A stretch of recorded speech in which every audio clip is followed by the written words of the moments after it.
Sr. Silva. Thank you, Commissioner, for... Muito obrigado, Comissário, pelas propostas tão interessantes e pelo debate.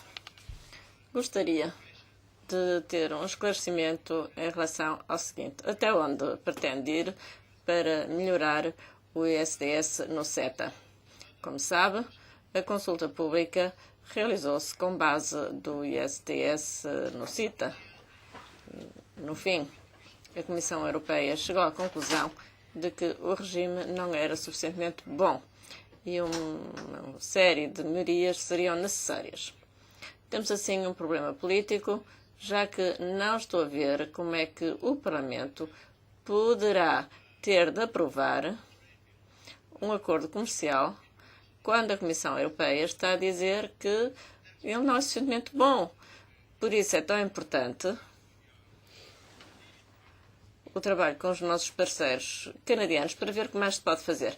Disse que estava disposta a explorar avenidas com parceiros canadianos para melhorar o ISDS, mas disse também que isso passaria ao mecanismo de apelo e da cláusula de revisão para o futuro.